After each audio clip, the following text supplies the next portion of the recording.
10장 8절부터 20절까지 저와 여러분이 한 절씩 교독하도록 하겠습니다.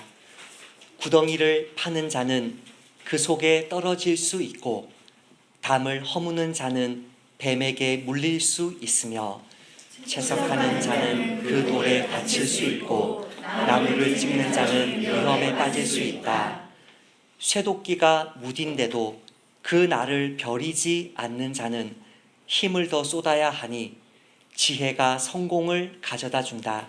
미처 홀리지 않은 뱀이 사람을 물면 그것을 홀리는 자에게 아무런 유익이 없다. 지혜자는 그 입의 말로 사람들의 호의를 얻으나 어리석은 자의 입술은 자기를 삼킨다. 그의 입은 어리석은 말로 시작하여 사악한 헛소리로 끝난다. 그러고서도 계속 주절거린다. 아무도 다가오는 것을 알지 못한다. 그에게 무엇이 일어날지 누가 말해줄 수 있겠는가? 어리석은 자의 일은 그를 피곤하게 만들고 그는 자기 성읍으로 돌아가는 길로 찾지 못한다. 미성숙한 자가 왕으로 다스리고 그의 귀족들은 아침부터 잔치하는 땅에는 화가 있다. 고기와 혈통의 왕이 다스리고 그의 귀족들은 제때에 먹어 힘을 얻되 술 취하지 않는 땅에는 복이 있다. 게으름 때문에 석가래가 내려앉고 손을 놓고 있으니 지붕이 샌다. 잔치가 웃음을 가져다 주고 포도주가 삶을 기쁘게 만들지만 돈은 모든 것의 답이다.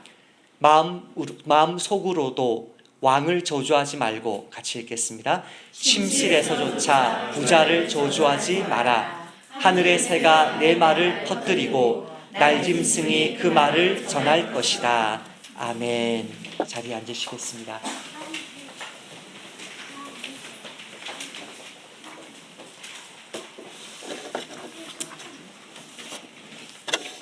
소코트라에 찾아오는 유럽이나 아시아의 사람들, 일주일 정도 휴가를 내서 소코트라 섬에 찾아오는 이 사람들이 그 일주일간 휴가 기간에 보낼 그 동선은 일일이 보지 않아도, 확인하지 않아도 눈에 빤합니다. 이 사람들은 와서 공항에 내려서 이제 시내에 있는 가장 좋은 호텔, 가장 럭셔리한 2층짜리 호텔, 서머랜드 호텔에서 자거나, 그보다 조금 안 좋은 타즈, 왕관이라는 뜻인데요, 타즈 호텔에서 자거나, 소코트라 투어리즘 호텔, 우리나라 돈으로 한 4만 원 정도면 자는 그런 호텔에서 이제 잠을 자면, 그 다음날 아침에 토요타 랜드크루저가 앞에서 이제 기사와 함께 기다리고 있을 것입니다.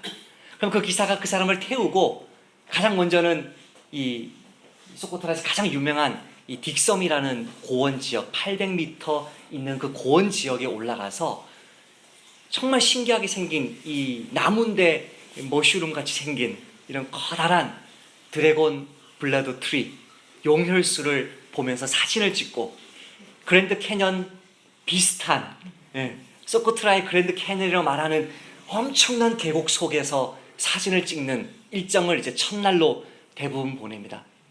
둘째 날은 그 사람들이 섬의 서쪽으로 이동해서 이 블루라군, 영화에서만 봤던 그 블루라군에 가서 허리나 이렇게 무릎 정도에 오는 수키로 떨어진 계속 이 물이 동일한 그 속에서 스피어 피싱을 하는, 창으로 이렇게 꽃게나 거북이나 이런 걸 잡는 그런 것들을 이제 하다가, 그 다음 날에는 또 동쪽으로 이동해서 오아시스가 흐르는 그 수백 미터의 그 모래 언덕 밑에 텐트를 치고 하룻밤 야영하면서, 물론 한국 사람이라면 이만한 민물장어들을 잡겠지만 거기서 이제 야영을 하면서 이제 즐기다가, 조금 이제 시간이 더 나면 이제 스노클링하는 이 디하물이라는 곳에 가서 찬란한 산호수 속에서 춤추는 이 물고기들을 보다가, 시간 좀 나면 이제 한 1600m 고원 지역에 올라가서 이 해돋이를 보는, 그 산 봉우리 정상 속에서 텐트를 치고 해돋이를 보는 그 정도 시간을 보내면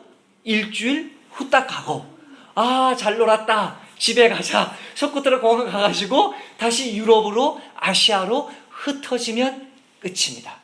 무엇을 보았습니까? 소코트라의 자연을 보았습니다. 소코트라 사람들은 전혀 보지 못했습니다. 소코트라 사람들을 보려면 그곳에 살아야 됩니다. 한 달이든 석 달이든 6개월이든 살아야 됩니다. 소코트라 사람들을 보기 위해서 그곳에 사는 사람은 남쪽, 그러니까 이 대로변 남쪽에 있는 아프리카계 소코트라 사람들이 모여 사는, 흑인들이 모여 사는 골목이든지, 이 대로변 북쪽에 있는 이 아랍계 소코트라 사람들이 모여 사는 곳이든지, 산 안쪽에 있는 그 인도계 사람들이 모여 사는 곳이든지, 골목골목을 지나가는 특권을 누리게 됩니다. 골목골목을 지나가게 되면 무엇을 발견하냐면, 때때로 흔치 않게, 정말 자주 의외로 큰 쇠 막대기를 가지고 쿵쿵 땅을 찢습니다. 바로 그 벽 옆에 저렇게 깊이 파다가 벽이 무너지면 어떻게 하나 걱정될 정도로 파다가 하루 이틀 지나보면 한 사람이나 두 사람, 그 남자들의 몸이 다 들어갈 만한 깊은 웅덩이가 파여집니다. 뭐에 쓰는 물건입니까? 정화조입니다. 이전에 쓰던 정화조, 이 사람들 다 퍼세식인데 우리처럼 그런 어떤 이렇게 막 퍼는 그런 퍼세식이 아니고요. 병기는 있어요. 앉는 병기는 아니지만 쪼그려 앉는 그런 병기는 있는데 구멍은 뻥 뚫려 있는 거죠. 예. 그 구멍으로 관을 연결시켜서 땅을 파서 그 땅에다가 이제 모든 것을 이제 다 이제 내려 버리는 것입니다. 그것이 차고 넘치면, 땅으로 스며들긴 하겠지만 그것이 차고 넘치면 거기 뚜껑 딱 덮고 막아버리고 새로운 것을 그 옆에서 파는 것입니다. 그것은 깊으면 깊을수록 좋습니다. 깊으면 깊을수록 이제 새로운 정화조를 파야 되는 노동을 덜 하게 되는 것이죠. 그렇게 깊은 구멍을 파는 소코트라 사람들을 봅니다. 처음에는 의아합니다. 뭐 하는 물건입니까? 막 설명을 하면서 웃습니다. 아, 그것이군요. 소코트라 길을 걷다 보면 지금 사람들이 짓고 있는 이 벽과 시멘트가 섬에 들어오면서 시멘트와 함께 이게 가지고 이렇게 짓는, 그 돌로 짓는 집이 아니라 소코트라는 산호가 굉장히 많거든요. 섬 전체가 다 이렇게 커다란 이 고동들, 산호들이 떠밀려 옵니다. 그러니까 섬 전체가 다 그런 산호밭이라는 거죠. 그런 산호들이 떠밀려 내려오면 요 정도 되는 산호들, 요 정도 되는 산호들 참 많은데 그 산호들과 진흙을 이겨서 집들을 다 지었습니다. 수백 년간. 그 집들을 지었는데 그 집들이 시간이 지나면 어떻게 되겠습니까? 바람 불고 비 오면서 조금씩 허물어지는 것을 볼 수 있습니다. 그런 집들이 굉장히 많습니다. 그 집들을, 새 집을 짓기 위해서는 벽을 허무는 것입니다. 오늘 성경에 나오는 이야기들과 동일한 이야기들이 소코트라에서 지금 일어나고 있습니다.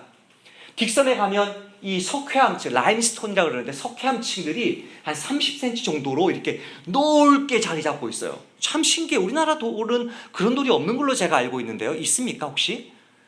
이 30cm 두께가 되는 넓은 돌들이 막 군데군데 이렇게 쌓여 있는 거예요. 이 고원 지역에.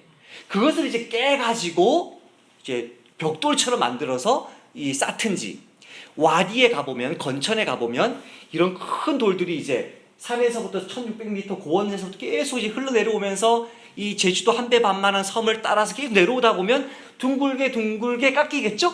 그 큰 돌들을 또 정으로 쪼개서 실제로 집을 짓고 있습니다. 돌 뜨는 이야기와 동일하죠.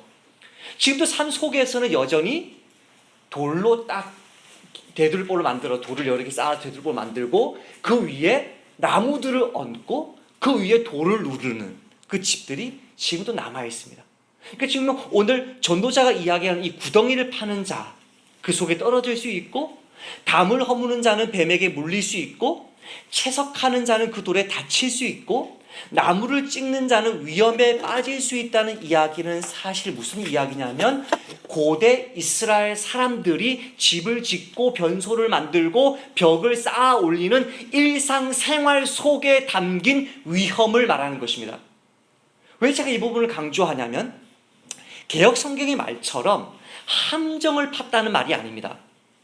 남을 해치려고 함정 팠다가 자기가 빠졌다는 말이 아니라 자기 자신을 위해서, 가족을 위해서, 이웃을 위해서, 형제를 위해서 정당한 노동을 하는데 그 노동 속에 위험이 깃들어 있다는 것입니다. 여러분이 병이 났을 때, 갑자기 몸이 아파서 쓰러지셨을 때, 여러분 나쁜 짓 하다가 그 일 당하셨습니까? 아니죠. 그냥 일하다가 갑자기 몸이 아파서 쓰러져 버린 것입니다. 열심히 일하다가 갑자기 회사가 망해버린 것입니다. 그냥 평범한 삶 속에서 성실하게 일하는 사람들 속에 위험이 도사리고 있다는 것을 이야기하고 있습니다. 이번 주에 부산 남고에서 수능 시험을 치던, 부산 남산고에서 이 수능 시험을 치던 그 A양의 도시락에 이 휴대폰이 울렸다 그러죠. 그러면 이 부정행위를 하면 그 해 시험뿐만이 아니라 그 다음 해 시험도 응시하지는 못하거든요. 부정행위면. 이게 부정행위인지 아닌지는 잘 모르겠는데, 도시락 안에서 1교시 언어 영역이었나요? 국어 쳤나요? 언어 영역 1교시 치고 있는데 이게 울려버린 거예요. 이 학생은 여학생이었는데 재수생이었습니다. 1년을 눈물을 머금고 땀 흘리며 정말 수고했던 그 수고가 한순간에 휴대폰이 10초간 울리면서 실격 처리되고 시험장을 떠나야 했습니다. 그날 아침에 이 A양을 너무나 사랑하는 엄마가 도시락을 급히 싸주다가, 도시락을 싸다가 그 가방 속에 자기 휴대폰 넣어놓고 딸아이 도시락을 넣고 보내버린 거죠. 집에 자기 휴대폰이 안 보이니까 어디에 있는지 몰라서 집 전화해보다가 울리는 순간 혹시 하다 끊었는데 이미 그 딸은 실격 처리된 것이죠. 그 어머니와 그 딸을 생각해 보십시오. 그 어머니와 그 딸은 1년 내도록 성실하게 일하고 땀 흘려 공부했지만 전혀 예상하지 못했던 재앙이 그들에게 닥쳤다는 것이고, 그 재앙이 닥칠 것을 그 엄마도 그 딸도 알지 못한 것입니다. 물론 10절 말씀은 분명히 사실입니다. 10절 말씀 같이 한번 읽어봅시다. 시작. 쇠도끼가 무딘데도 그 나를 버리지 않는 자는 힘을 더 쏟아야 하니 지혜가 성공을 가져다 준다. 나무를 찍는데 쓰는 그 쇠도끼를 미리 잘 갈아두는 사람이 나무를 찍는 일에 성공할 것입니다. 지혜가 성공을 가져오는 것입니다. 하지만 그럴지라도 예상치 못한 위험이 있는 것입니다. 도끼를 잘 갈아야 되는 것은 나의 지혜입니다. 그렇죠? 제가 목사로서 여러분을 성실하고 정직하게 섬겨야 되는 것은 저의 지혜입니다. 그렇죠? 그렇다고 해서 돌발 상황이 안 생기나요? 안 생기던가요? 내 삶 속에 성실하고 정말 정직하게 일을 함에도 불구하고 내 인생과 가정과 교회와 나라를 정말 지혜롭게 세워도 모든 불행을 다 막을 수 없다는 이야기를 하고 있습니다. 우리나라가 이렇게 혼란스러운 것이 지혜로운 국민이 없어서입니까? 한국교회가 이렇게 혼란스러운 것이 정직하고 지혜로운 성도들이 없어서입니까? 정말 지혜롭게 집을 세워가고 교회를 세워가고 나라를 세워가는데도 독이 오른 뱀이 튀어나오듯이, 갑자기 튀어나오리를 꽉 눌러버리듯이 예상치 못한 화가 우리에게 임하는 것입니다. 여러분, 제가 놀리려고 하는 마음이 아니고요. 오늘 교회 오시니까 우리가 머리한 자매들이 두 분이 보이는데요. 정말 아름다워요. 잘하셨어요. 예. 여러분이 정말 한 분, 두 분 모아서 미용실에 가서 아름답게 머리를 했는데 거울을 보는 순간 재앙이 임하듯이 내 머리 모양이, 원하지 않는 머리 모양이 나왔을 때 누가 화를 입습니까? 그 자매의 가족들이 화를 입습니다. 이유를 모르고 갑자기 집안 공기가 차가워지면서 어떻게 처신해야 될지 모르는 상황들이 펼쳐지는 것입니다. 예? 지혜롭게 미용실을 골랐습니다. 잘생긴 아저씨에게 찾아갔습니다. 그런데 머리 모양이 엉망이면 그것은 우리의 지혜와 상관없는 것입니다. 내 삶 속에 정말 지혜롭게 양심적으로 투표를 했는데 갑자기 뱀 같은 대통령이 튀어나와서 나라가 한순간에 정말 한순간에 무너져 버릴 것 같은 이 위기가 찾아온다는 이야기를 전도자는 하고 싶은 것입니다. 일상생활 속에 재앙이 깃들어 있다는 단락을 첫 세 절을 통해서 1단락을 이야기했다면, 두 번째 단락에서는 4절에 걸쳐서 일상생활 속에서만 화가 있는 것이 아니라 말하는 것에서도, 말하는 사람에게도 갑작스럽게 재앙이 닥친다는 이야기를 합니다. 일상 속에서의 재앙, 말 속에서의 재앙을 통해서 마지막으로 이 사람이 말하고 싶은 것이 나라에 대해서 말하고 싶은 거거든요. 말하는 사람이 이 11절에 나오는 이 뱀을 홀리는 자입니다. 11절 말씀 한번 읽어볼까요? 시작. 미처 홀리지 않은 뱀이 사람을 물면 그것을 홀리는 자에게 아무런 유익이 없다. 여기서 홀리는 자라는 이 표현에 여러분 한번 줄 쳐보시기 바랍니다. 홀리는 자라는 말이 문자적으로 뭐냐면 바알할라숀, 혀의 주인, 바우상이죠. 바우상, 그게 주인이라는 뜻이거든요. 남편이라는 뜻이거든요. 기둥서방이라는 뜻이거든요. 혀의 주인이에요. 할라숀, 이 라숀의 주인이라는 뜻이에요. 혀의 주인, 가장 말 잘하는 사람, 뱀같이 성격, 더럽고 뱀같이 무섭고 뱀같이 백성을 꽉 물어버리는 그 뱀조차도 자신의 지혜로운 말로, 자신의 침착한 말로, 자신의 시적절한 말로 그 뱀조차도 움직일 수 있는, 홀릴 수 있는 말의 달인조차도 그 뱀에게 뭐합니까? 물립니다. 그 뱀에게 물립니다.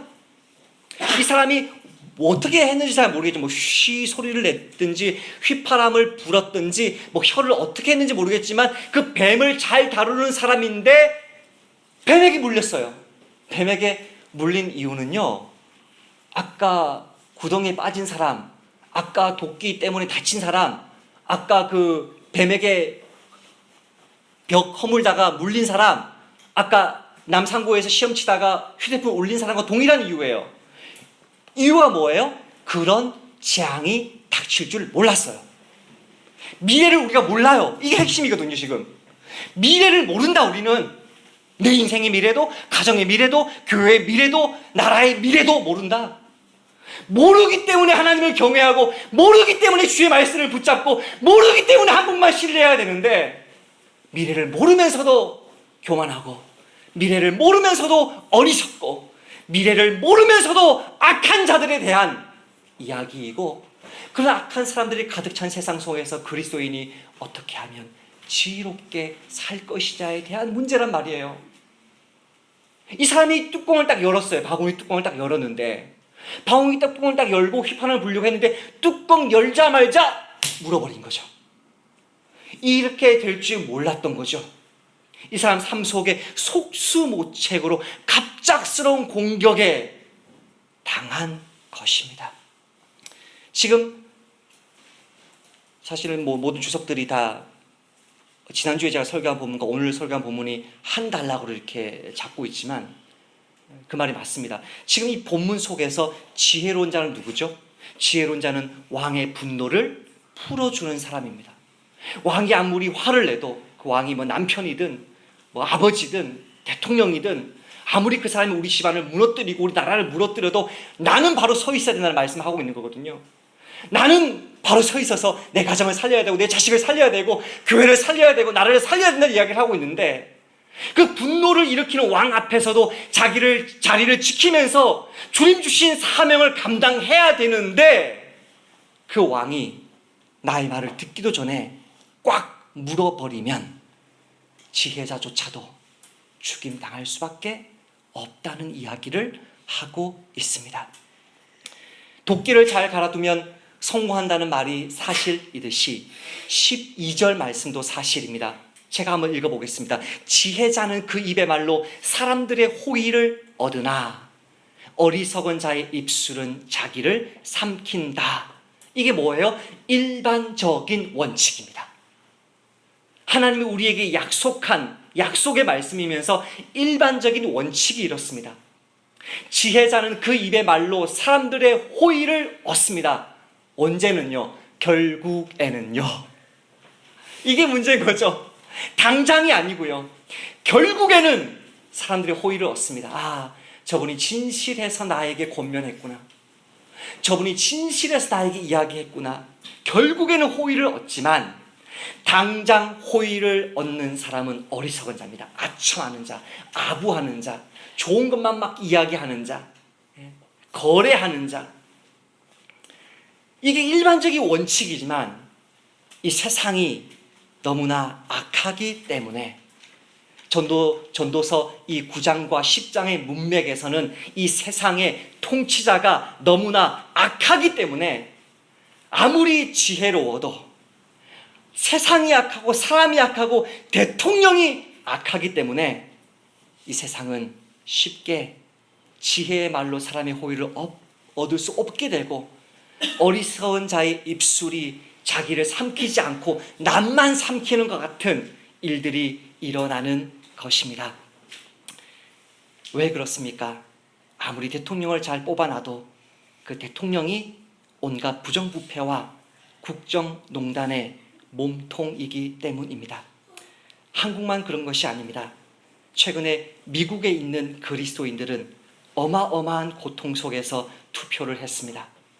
두 사람 중에 하나를 대통령으로 뽑아야만 했는데 둘 다 너무나 악하고 너무나 추잡한 인물들이어서 투표하기가 너무나 힘들었습니다.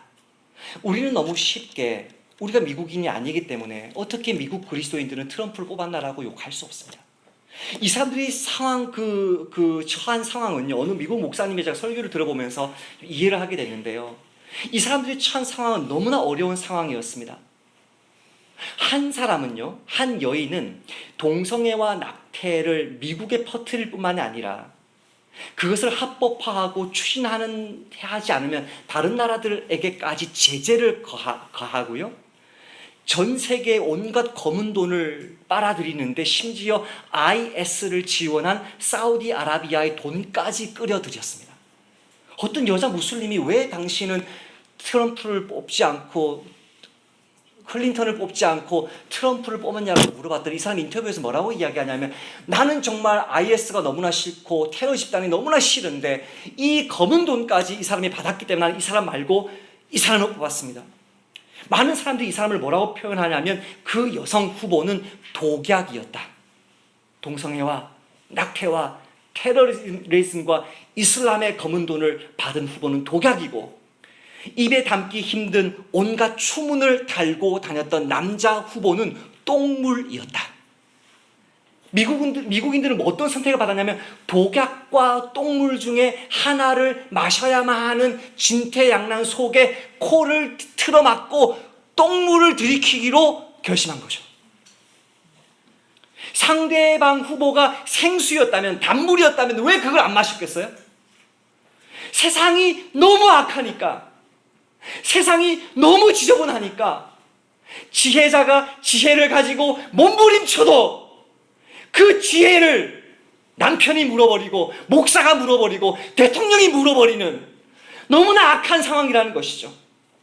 지혜로운 자에게도 재앙이 임할 수밖에 없다는 그 이유는 이 세상이 너무 악하기 때문이라는 것이죠. 그렇다면 전도자가 그러면 악한 자의 편에 서라? 아니요. 그렇다면 너 지혜를 포기해라? 아니요. 그 악인들의 결국을 봐라. 그 악인들의 결국이 무엇입니까? 12절, 13절, 14절, 3절에서 나옵니다. 이 사람들이 얼마나 한순간에 망하는지 봐라. 이 사람들이 망하는 모습을, 그 망하는 이유를 3가지로 묘사합니다. 첫 번째 이유, 그 악인들이 망할 수밖에 없는, 지금은 정권을 잡고 있고 지금은 세상 속에 돈을 잡고 있고 나를 괴롭히고 있지만 그 사람들이 망할 수밖에 없는 이유를 3가지 이야기합니다. 첫 번째는 말을 너무 많이 하기 때문입니다. 13절 말씀 읽어봅시다. 시작. 그의 입은 어리석은 말로 시작하여 사악한 헛소리로 끝난다. 14절 A절까지 읽어보자면 그러고서도 계속 주절거린다. 구약 성경도 마찬가지고요. 신약 성경도 마찬가지입니다. 악인은 어리석은 자입니다. 어리석은 자는 악인입니다. 어리석음이 악입니다. 하나님 말씀을 잘 모르는 어리석음이 악입니다. 우리 그게 악이 아니라고 생각하는데 악입니다. 그죠? 어리석음은 악이고 악은 어리석음인데, 이 어리석은 자들, 이 악한 자들이 어떻게 망하냐면 말을 너무나 많이 해서 망하는 거예요. 자기 자랑, 자기 죄 자랑, 방탕한 자기 삶 자랑, 끊임없이 말을 많이 하니까 그 말을 사람들이 다 들어버리는 것이죠. 자기가 말한다고 막 선전하고 다니니까. 이번 주에 제가 아들의 질문을 받고 나서 책을 한 권 읽고 있습니다. 12월에 추천할 3권의 책 중에 한 권인데요. 아들이 이렇게 저에게 물어봤어요. 아빠, 왜 최순실 게이트라 그래요? 아, 워터게이트 사건 때문이야. 그 워터게이트는 또 왜 워터게이트라 그래요? 그게 그냥 막혀버린 거예요. 워터게이트에서 제가 분명히 공부를 했던 것 같은데 막혀버린 거예요. 공부를 하다가 워터게이트 사건, 그 워터게이트는 오늘날로 치면 뭐라고 표현할까요? 주상복합 아파트라고 할까요? 상가도 있고 사무실도 있고 아파트도 있는 그런 건물을 뭐라 그래요? 그런 아파트 그냥 이름 자체가 이제 워터게이트예요. 그 워터게이트 아파트, 주상복합 상가? 하여튼 뭐 그런 아파트에 민주당 전국위원회 사무실이 있었는데 거기에 닉슨 대통령이 도청한 게 발각돼가지고 그 건물 이름을 딴 거죠. 워터게이트 사건으로. 그 뒤로는 뭐 이제 게이트를 열면 온갖 죄악들이 막 엄청나게 있으니까 뭐 무슨 게이트 이렇게 하는 것 같은데, 그 책을 읽으면서 아들을 위한 공부를 하다가 읽으면서 이 워터게이트에 대한 신앙서적을 찾자 해서 신앙서를 찾아서 딱 찾고 보니까 우리 나그네 교회가 지난 일주일간 한 달간 공부했던 복음 메시지와 너무나 동일한 메시지인 걸 보고 이건 추천 도서구나 생각을 한 책인데, 이 워터게이트가 어떻게 이 수면 위로 드러나냐면 그렇게 거짓말하고 그렇게 꼬리 자르기 하고 자기를 그렇게 충성스럽게 섬겼던 사람들을 다 희생양 삼았던 그 사람의 죄악이 어떻게 드러나냐면 녹음 파일 때문에 드러납니다. 그 모든 거짓된 말들, 다 이 마가, 은폐해, 이런 말들이 전부 다 녹음되어 있었던 것이죠. 말을 너무 많이 해서 망한 것입니다. 죄송합니다. 박근혜 게이트. 이 사람들 말을 너무 많이 합니다. 너무 많은 어리석은 악한 말들을 많이 하니까 수첩에 기록되고 휴대폰에 녹음되고 신문과 뉴스로 전파됩니다.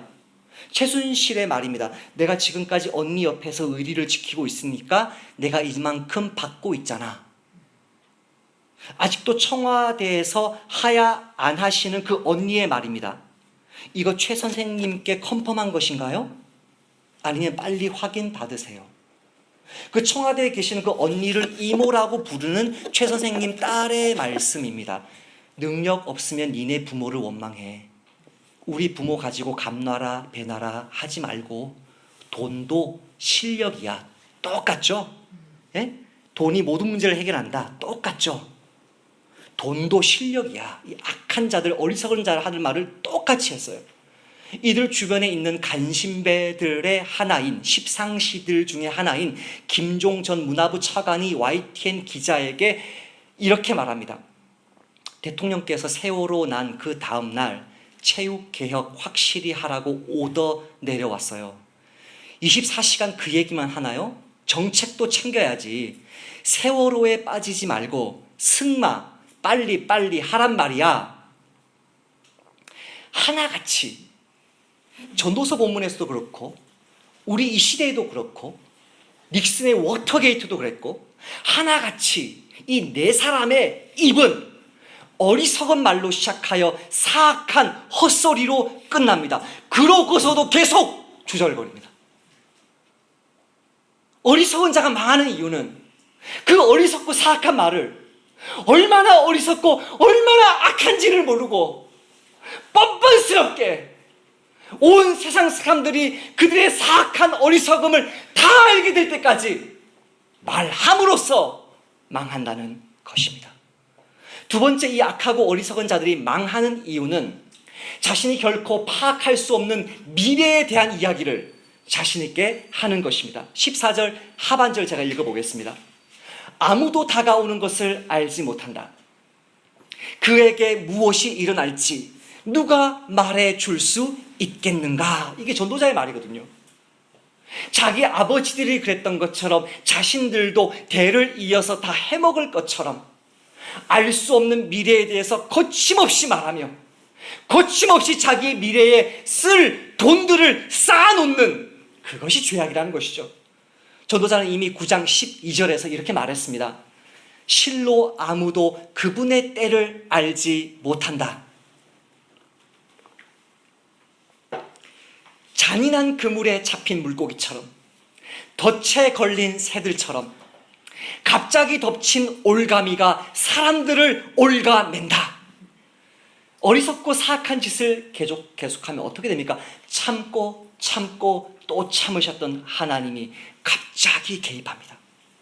구원과 심판의 타이밍은 하나님의 것인데 자신들의 잔머리로 자기의 인생을 구원하려고 어마어마한 돈을 쌓은 미래에 대해서 함부로 말하고 함부로 계획하고 함부로 범죄한 그것이 하나님의 심판을 불러왔다는 것입니다. 세 번째, 그들이 망하는 이유는 그들의 어리석음과 사악함이 그들을 피곤하게 만들었기 때문입니다. 너무 피곤하니까 자기 집을 돌아갈 그런 분별력과 힘조차 남아있지 않은 것입니다. 15절 말씀을 같이 읽읍시다. 시작. 어리석은 자의 일은 그를 피곤하게 만들고 그는 자기 성읍으로 돌아가는 길도 찾지 못한다. 그 어리석고 악한 자들은 자신들의 사악하고 어리석은 일에 너무 지친 나머지, 여러분 그렇지 않나요? 죄 지어보세요. 힘듭니다. 선을 행해보세요. 힘이 납니다. 어리석고 악한 자는 일을 하면 할수록 지칩니다.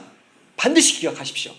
하면 할수록 어리석어지고 하면 할수록 장님이 되고 하면 할수록 바보가 되어서 재앙의 날이 자기에게 오고 있는 걸 못 봐요. 주변 사람들 보는데. 어리석은 자는 일을 하면 할수록 지치기 때문에 너무 지친 나머지 그 죄 때문에 집으로 돌아올 길을 잃어버립니다. 집으로 가야 되는데 검찰로 가고, 집으로 가야 되는데 법정으로 가고, 퇴임하고서 집으로 가야 되는데 감옥으로 가는 것입니다. 이왕 감옥 갈 거면 하루라도 빨리 가주시고 이 나라를 바로 세워주셔야 하는데 어떻게든 시간만 벌면서 자신들의 죄악을 감출궁리만 하고 계신 것입니다. 이 사악하고 어리석은 자들의 공통점이 무엇입니까? 악하게 어리석게 벌려놓은 일들이 너무 많아서 모든 국민들이 누리는 복지, 자기 집에 가서 마음껏 쉬는 가장 기본적인 복지조차도 빼앗기게 된다는 것입니다. 세 번째 단락에서는 전도자는 조금 더 노골적으로 자기가 말하고 싶었던 그 이야기를 하고 있습니다. 16절부터 20절까지 마지막 단락에서 이제 마지막으로 일상생활에서 나오는 그 재앙과 말에서 나오는 그 재앙을 종합하여 어리석은 왕이 초래하는 재앙을 이야기하면서 지혜자인 저와 여러분이 어떻게 살아야 될지를 결론 맺습니다. 전도자가 지금까지 뱀과 도끼 이야기한 거 이제 그랬구나. 일상생활을 이야기한 게 분명하지만 소코트라 사람들이 지금도 살고 있고 이스라엘 사람들이 옛날에 살았던 그 삶을 이야기한 것이 분명하지만 그 이야기를 통해서 뱀을 2번이나 등장시키면서 말하고 싶었던 그 요지, 오늘 본문의 전 문맥인 어떤 주석에서는 지난주 설교 본문과 오늘 설교 본문을 하나로 잡고 있는 그 10장 5절 말씀 기억하십니까? 내가 해 아래에서 한 가지 재난을 보았노니 곧 주권자에게서 나오는 허물이라. 지난주 말씀도 이번 주 말씀도 제가 의도한 것이 아닙니다. 여러분이 의도한 것이 아닙니다. 하나님이 반복해서 악한 통치자에 대한 말씀을 주고 있습니다. 저는 전도서에 이런 말이 있는지조차 모르고 설교를 시작했습니다. 어리석고 악한 왕을 만났을 때 어떻게 행해야 될 것인가? 우리 자매님들 잘 들으십시오. 저도 해당됩니다. 어리석고 악한 남편을 만났을 때 어떻게 행해야 될 것인가? 내 힘으로 어쩔 수 없는 회사 사장으로 앉아있는, 목사님으로 앉아있는 저분이 악할 때 어떻게 할 것인가?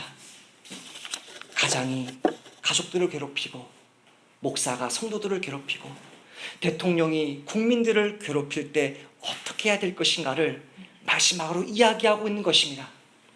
16절, 17절은 두 가지 경우를 이야기합니다. 미성숙한 자가 왕으로 다스리고 그의 귀족들은 아침부터 잔치하는 땅에는 화가 있다. 고귀한 혈통의 왕이 다스리고 그의 귀족들은 제때에 먹어 힘을 얻되 술 취하지 않는 땅에는 복이 있다.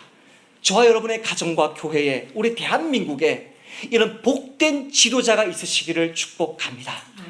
저와 여러분이 그 복된 지도자가 안 되면 저와 여러분이 대신해서라도 그 지혜자의 자리에서 한 사람이 답이기 때문에 우리 공동체를 살려내기를 축복합니다. 하지만 그렇지 못해서 도덕적으로나 인격적으로 미성숙한 자가 한 나라의 통치자가 되었을 때는 문제가 심각해집니다. 그들이 하는 일이란 아침부터 먹고 마시고 재물을 탐하는 일뿐입니다. 그들은 아침부터 잔치하면서 웃고 떠들고 포도주를 취하게 마시고, 돈이 만사를 해결해 주기 때문에, 돈이 실력이기 때문에 그 돈을 끌어모으는 데에 혈안이 되어 있습니다. 백성들을 다스리고 섬겨야 할 그 시간에, 세월호에 갇힌 국민들을 건져줘야 될 그 시간에 자신들의 육체의 쾌락과 돈 욕심을 채우는 일에만 몰두해 있는 것입니다. 그 결과가 무엇입니까? 집이 무너지는 것입니다. 집이 무너져서 비가 쏟아지고 그 집에, 그 교회에, 그 나라에 있는 사람들이 피를 맞는 것입니다. 나라를 수리하고 고치고 세우고 성도를, 가족을 먹여야 할 돈을 잔치하고 포도주를 마시고 허비해버리고 사치하는 데에 써버리는 지도자, 그 지도자가 있는 곳에 집이 무너지는 것입니다. 저와 여러분은 전도자가 이야기하는 이런 황당한 상황 속에서 우리가 어떤 감정을 느끼는지 전도자에게 물어보지 않아도 됩니다. 저와 여러분이 느끼고 있지 않습니까? 그런 왕을 바라보는 국민의 마음, 그런 남편을 바라보는 아내의 마음, 그런 부모를 바라보는 자식의 마음이 어떻겠습니까? 속이 타들어가는 것입니다. 분노가 치밀어 오르는 것입니다. 당신이 이 나라의 대통령이냐고 저주하고 싶은 마음이 솟구치는 것입니다. 하지만 하나님이 그렇게 저주하지 말라고 합니다. 참 유감스럽습니다. 저주하지 말라니까 참 유감스럽지요, 여러분도, 그죠? 제가 귀 막고 있을 테니까 남편 욕도 좀 하세요. 자매들 남편 욕도 확 하시고, 예? 예? 저주하지 말라 그러니까. 저주하지 말라는 이유는 20절에 있습니다. 마음속으로도 왕을 저주하지 말고 침실에조차도 부자를 저주하지 마라. 하늘의 새가 내 말을 퍼뜨리고 날짐승이 그 말을 전하여 결국은 그 왕, 부자인 그 왕의 귀에 들어가면 너의 자리를 빼앗기고 그나마 남아있어야 될, 지켜야 될 그 공동체에 있는 너 자리가 빼앗기기 때문에 너의 집이 무너지고 가정이 무너지고 교회가 무너진다, 나라가 무너진다. 너 자리를 지켜라, 그 얘기거든요. 근데 이게 너무 힘든 거죠, 우리한테는. 아들, 이번처럼 정치 교육을 잘 시킬 수 있는 기회가 어디 있습니까? 하야 가라는 노래를 듣는데 잘 들었어요. 머리가 하얗구나, 하야, 뭐 이렇게 있는 거거든요. 속이 타들어가네, 타네, 타네, 이렇게 하는 노래인데 마지막에 저와 제 아들이 마음에 콱 다쳐버렸습니다. 꺼져라는 말에 그 말을 뺐으면 어땠을까요? 아무리 악한 대통령이어도 저주하지 말라고 하셨지 않았나요? 꺼져라는 그 말만 뺐어도 저같이 조금 어리석고 우둔한 기독교인들도 그 노래를 많이 불렀을 텐데 준서도 마음에 걸림이 동시에요. 아빠, 이건 아니잖아요. 그래, 아빠도 이것 때문에 걸려. 저주하지 말라 그러니까 너무 힘든 거예요, 저희들은. 저주하고 싶은데요. 네가 남편이야? 네가 목사야? 저주하고 싶은데 하지 말라 그래요. 네? 아무리 교회가 어려워도 왜 피켓을 들어? 그냥 나와야 돼요. 거기서 도망치듯이 나와야 돼요. 죄를 피하듯이 나와야 되죠. 저주하지 말라 그런단 말이에요. 이 말, 지도자를, 그 지도자가 어떤 지도자면 뱀 같은 지도자고 여우 같은 지도자고 늑대와 이리 같은 지도자인데, 그 지도자를 저주하지 말라는 말은 하나님이 그 자의 죄를, 죄송합니다, 그분의 죄를 눈 감으신다는 말이 아니라요. 오히려 그 반대입니다. 하나님이 이사야 선지자를 통해서 전도서에서 나오는 이 지도자와 동일한 모습을 가지고 있는 지도자에 대해서 이사야서에서 이렇게 말씀합니다. 아침에 일찍이 일어나 독주를 마시며 밤이 깊도록 포도주에 취하는 자들은 화 있을진저. 그들이 연회에는 수금과 비파와 소고와 피리와 포도주를 갖추었어도 여호와께서 행하시는 일에는 관심을 두지 아니하며 그의 손으로 하신 일을 보지 아니하는도다. 포도주를 마시기를 용감하고 독주를 잘 빚는 자는 화 있을진저. 그들은 뇌물로 말미암아 악인을 의롭다 하고 의인에게서 그 공의를 빼앗는도다. 동일하죠. 술에 미쳐있고 돈에 미쳐있죠. 술에 미쳐있고 쾌락과 방탕과 부정한 돈에 미쳐있는 이 정권을 하나님은 반드시 심판하실 것이기 때문에 하나님의 역할과 우리의 역할을 혼동하지 않으시는 저 여러분 되시기를 축복합니다. 그분의 영역에 침입하는 게 침해하는 게 아니라 하나님이 하시도록. 저는 사실 광화문 나가고 싶습니다. 이 이야기가 우리 총회에 이렇게 올라가면 이창남 목사 징계에 들어올지 모르겠는데, 저는 정말 나가고 싶은데요, 신방이 바빠가지고 못 나갑니다. 죄송하지만 설교 준비가 바빠서 못 나갑니다. 제가 해야 될 우선순위가 있기 때문에 못 나가는 거죠. 정말 거기 가서요 기도하고 싶어요. 하나님 보세요. 하나님이 이루어주세요. 혹시라도 이렇게 무슨 사고 날까봐 얼마나 두려웠습니까? 지난주 토요일에. 하나님 도와주세요. 주님의 역할입니다. 주님의 일입니다. 주님이 약속하신 이 일을 우리 땅에, 한국 땅에, 우리 가정에, 수많은 한국 교회에 속히 이루어 달라고 기도하시는 저와 여러분 되시기를 축복합니다. 어리석은 왕과 우리 지혜로운 예수님이 만나는 장면을 생각하며 말씀을 맺겠습니다. 정말 욕이라도 실컷 하고 싶고, 그렇게 하지 않으면 도저히 일이 손에 잡히지 않고 가만히 있자니 화병이 날 것 같은 이 어두운 시대의 아픔을 우리 예수님이 너무나도 잘 아십니다. 예수님이 동일한 마음의 고통을 느끼셨다고 누가복음이 기록하고 있기 때문입니다. 바리새인들이 예수님을 찾아와서 이렇게 말합니다.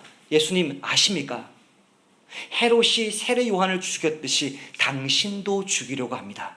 어서 여기를 떠나십시오. 그래서 예수님이 뭐라고 대답합니까? 가서 그 여우에게, 뱀이라고 말하죠, 여우에게 전해라.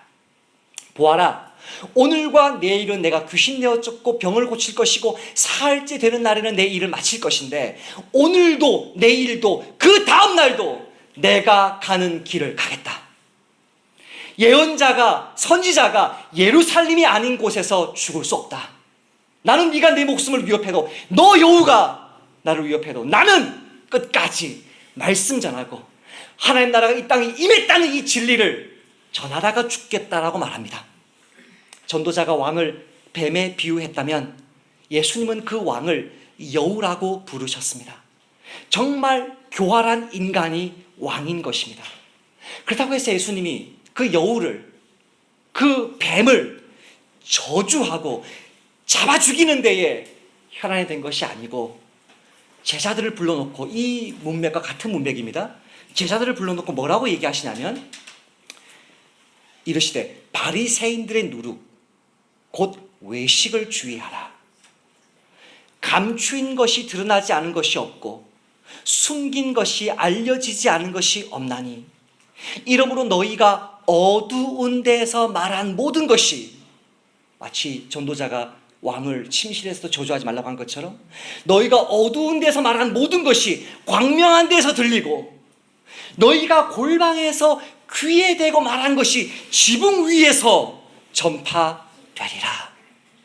예수님의 전도자가 이야기하는 동일한 표현들을 가져와서 여우 같은 그 왕을 저주하고 뱀 같은 그 왕을 저주하라는 말이 아니라 동일한 모습으로 은밀하게 한 사람 또 한 사람 복음을 전하라는 이야기를 합니다.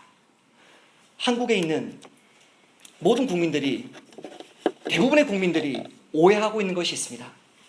제가 이렇게 말하면 여러분 저를 박근혜 편이라고 오해하지 마셨으면 좋겠는데요. 한국의 많은 그리스도인들이 이 자리에 100만 명 모여 사는 사람들이 대부분 다 무엇을 오해하고 있냐면 박근혜가 물러가면 한국 정치가 깨끗해질 것이라고 오해합니다. 악은 어디에 있습니까? 모든 인간의 마음속에 있습니다. 악이 우리 마음속에, 인간의 마음에 있다는 것을 기억하고 늘 정치 지도자들을 비판적으로 바라보고 건강한 거리를 유지하고 바른 복음을 선포하는 것이 교회의 역할이지, 뭔가 마음에 안 들면 내보내고 좀 되면 좀 친해지고, 이게 아니에요. 박근혜랑 얼마나 친했습니까? 한국교회 대형교회 목사님들이요. 아니요. 제가 지금 읽고 있는 워터게이트 사건과 함께 중생이 무엇인지, 회심이 무엇인지, 진정한 그리스도의 삶이 무엇인지를 말하고 있는 백악관에서 감옥까지 찰스 콜슨의 그 전기에서 뭐라고 말하냐면 닉슨 한 사람의 죄악이 아니라 정치 속에, 권력 속에, 돈 속에 숨어있는 어마어마한 죄악이 닉슨을 도구를 통해서, 박근혜를 도구로 사용해서 구상시인의 시를 인용하자면 진범은 따로 있다. 진범은 사탄이다.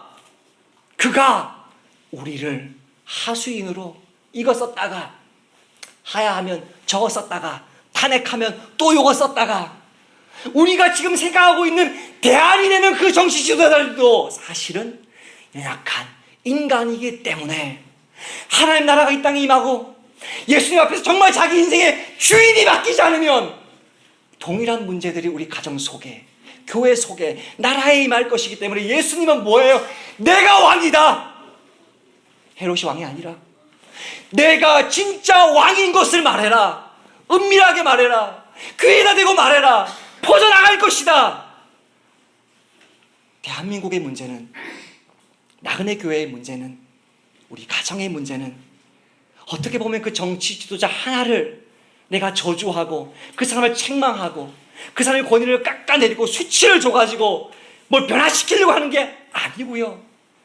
끊임없이 나의 모습 속에 예수님이 드러나고 끊임없이 나의 말 속에 예수님의 언어가 내 남편을 향해서 나아가고 끊임없이 목사나 성도나 한 사람의 그리스도인으로서 예수님을 전하고 보여주는 삶을 살 때에 그것이 약한 지도자들이 다스리는 이 세상 속에서 저와 여러분이 진실된 지혜자로, 참된 복음 전도자로 남아있을 수 있는 길이라는 사실을 기억하시기를 축복합니다.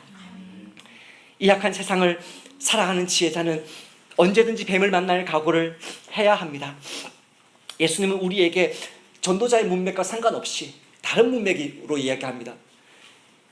또 이르시되 너희는 온 천하에 다니며 만민에게 복음을 전파하라. 믿고 세례를 받는 사람은 구원을 얻을 것이요 믿지 않는 사람은 정죄를 받으리라. 믿는 자들에게 이런 표적이 따르리니 곧 그들이 내 이름으로 귀신을 내어 쫓아내며 새 방언을 말하며 뱀을 집어 올리며 무슨 독을 마실지라도 해를 받지 아니하며 병든 사람에게 손을 얹는 즉 나으리라. 분명히 이 문맥은 왕을 뱀으로 가리키는 문맥은 아니지만 복음 전하는 상황 속에서 예상치 못했던 위험이 도사리고 있다는 면에서는 동일한 뱀이죠. 사도 바울이 로마로 복음 전하러 가다가 이 몰타 섬에서 나무들을 불에 넣는데 뱀이 올라와서 뭅니다. 예상치 못한 재앙이었죠. 근데 그 사람이 뭐 합니까? 죽지 않습니다. 독을 마셔도 죽지 않고 뱀에게 물려도 죽지 않는다는 것은 신약 성경에 복음 전하는 문맥에서만 등장합니다. 주목하셔야 됩니다. 복음 전하는 문맥. 예수님을 보여주는 문맥, 예수님 위해서 사는 문맥 속에서만 내 남편이 나를 물어도, 대통령이 우리를 물어도, 목사가 우리를 물어도 나 한 사람이 복음 전하는 그 삶으로 서 있으면 우리 가정은 죽지 않는다는 것입니다. 내 사명은 끝나지 않는다는 것입니다.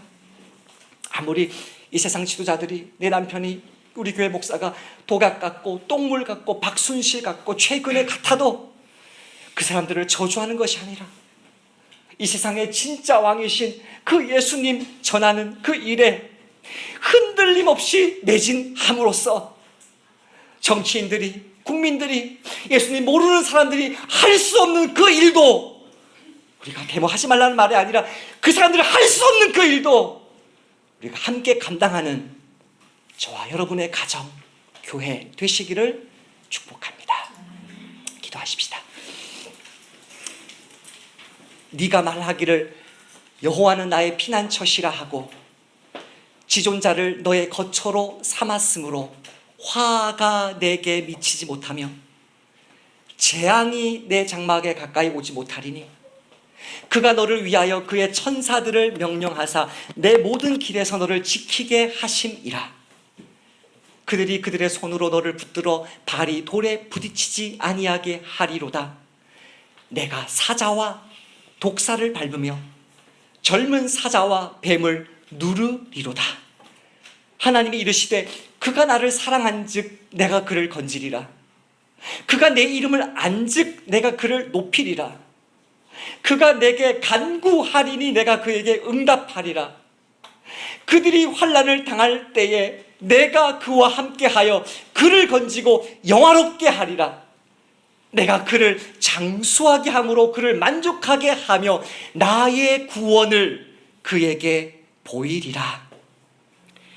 대한민국의 진짜 왕이신 주 예수님, 사자에게 물리는 화를 당하고 독사에게 물리는 재앙을 당한 이 나라 이 민족을 불쌍히 여기사 속히 이 나라 이 민족에게 주님의 정의와 평화를 안겨주시고 세상의 어리석고 악한 통치자들이 우리 가정과 교회와 직장과 나라 속에 언제든지 독사처럼 우리를 덮칠 수 있는 위험한 상황 속에서도 묵묵히 주의 복음을 전하고 예수님을 보여주기 위해서 몸부림치고 있는 나그네 교회와 한국 교회의 선교사님들과 모든 목사들과 성도들을 이번 한 주도 주님의 이름으로 건져주시고 높여주시고 응답해주시고 영화롭게 하셔서 주님의 구원을 만방에 내 자식에게, 우리 가정의 교회에, 이 민족에게, 열방에게 전하는 삶을 살 수 있도록 도와주옵소서. 예수님의 이름으로 기도하옵나이다. 아멘.